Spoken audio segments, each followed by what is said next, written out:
Elijah and Daddy Sundays. I drive the car to the cemetery. Unfortunately, that's the only place I can spend time with my son. And I kind of just give Elijah updates on the vehicle and read him a book or do a puzzle with him and talk about future projects. Enjoy the little things in life, I guess is what I'm trying to say. And this vehicle is one of the few little things I have left that is a piece of my kid.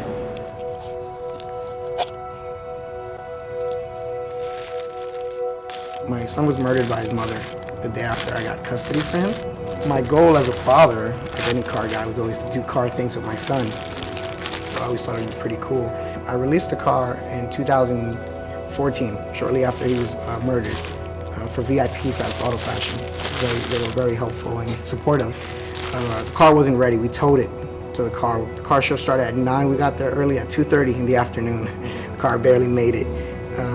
And everybody was very supportive towards the build and what it stood for. And that's pretty much what the car, it's a nostalgic feeling. I drive the car in memory of my son. He's my co-pilot, you know? As a dad, I kind of just, my son's with me every minute of the way as I build these cars and drive these cars. And every time I get compliments on these cars, I tell people, you know, they're not my cars, they're my son's cars.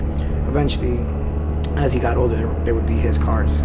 From my Corolla 86 to this Nissan to any future projects.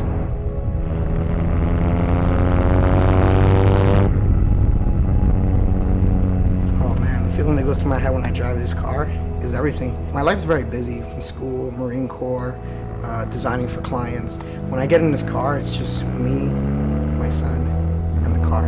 Definitely is my therapy. These cars, these projects, more so keep me, for lack of better words, alive. Keeps my son's memory alive. I didn't stop doing things with my son just because he was murdered. We still do things together. So, you know, driving saves lives.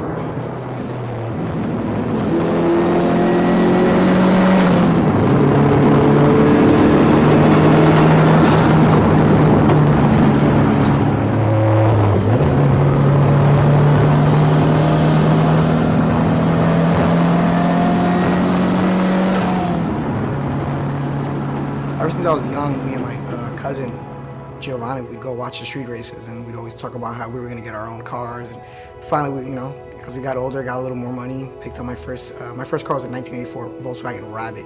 Thought it was the coolest thing in the world, and took it to the street races, realized it wasn't. And then from there, it kind of just snowballed, it escalated, you know. The Rabbit led to a GTI, GTI led to a Civic, Civic led to a Type R, GSR, and as I got older, it just evolved into a passion, an artistic passion of expressing myself, you know, from the colors, from the rims, to the modification of the engine.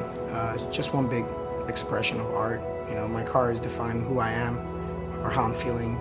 The first time I ever saw an S13, actually, I was 19 years old, and my Civic had got stolen out of Brooklyn, New York. That's where I found it.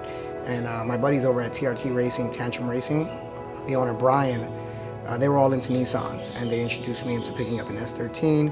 So I tried it out, it was a little different, and I really liked it. And from there, I owned a few S13s before I actually got to this one, and kind of perfected the tweaking of owning a good S13. I found this car in one of the forums. It was a complete car. Finally, I noticed the seller decided to part out the vehicle, and I bought a bare shell. We shipped it over from Virginia here to California. The car sat in my garage for about 2 months. We bought an SR20, we dumped it in thinking we could do it easy, which everything works in theory, which obviously it didn't. And now we're trailering it up and down to different locations to figure out wiring, bolt-ons. Finally, I found a shop called Cartoon, a guy named Justin Lim, who's been in the scene for a while, who actually walked me through step-by-step of building a great project car, had it just been a bare shell. And it kind of just snowballed. You know, hey, can you wire the car for me? Turned into, well, since the engine's out, let's do pistons. Well, since you opened up to do pistons, let's block it, you know, let's bore it out the block. Well, while we're waiting for pistons, you know, let's upgrade your turbo, let's do a turbo manifold. Well, this Greddy intake manifold. In the process of waiting for parts, I found other parts that were for sale, and I just kept buying, and then a good buddy of mine that I met sang. And he convinced me, he was like, hey, why don't you go wide body? And I was like, I don't know, man, it sounds pricey. And he made a couple phone calls for me, my good buddy Jason over at Pan Auto, who was a sales rep at the time, ordered the Rocket Bunny kit for me and called me one day and said, Shells, we got you on the list, one's coming your way. And sure enough, we're wide body, we're cutting fenders, and here we are.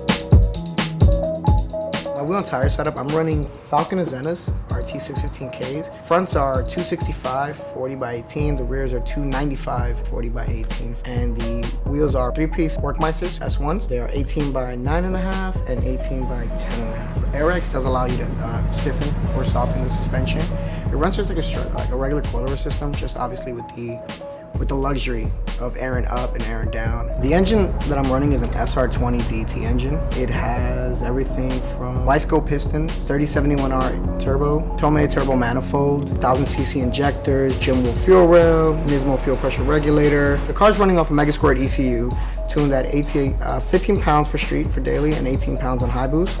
Approximately about 400 horsepower, done by Sean over at Church. My favorite part of this vehicle would probably be a non-performance related part. The vinyls, my son's sticker, the Reach elephant sticker. Unfortunately very popular in the last couple months in the car community, who showed me a lot of support. I drive to LA, I drive to San Diego, I've driven in New York, I've seen pictures from Virginia, Florida, Canada, NorCal, on everyone's beautiful cars, from old school cars to new JDM cars to Euro cars. Supporting my son's vinyl. So I think that's personally my favorite part of this car. I think being a true car enthusiast is no one can understand your passion for it. It's just something you do, you know. You don't think how to breathe, you know. I don't think how to drive, I just drive, you know. Whatever it is that brings you to your zen when it comes to cars, makes you an enthusiast, you know. You just do it for you. The car is for sale. I have to make more room for future projects. I have a current project, which is a right-hand drive imported A86. That's actually my son's car. This is Dad's car, and the whole goal is to do a daddy-son theme, but unfortunately that's not gonna happen. You build and you sell and you blow engines and you keep rebuilding, and you know, you just keep building cars.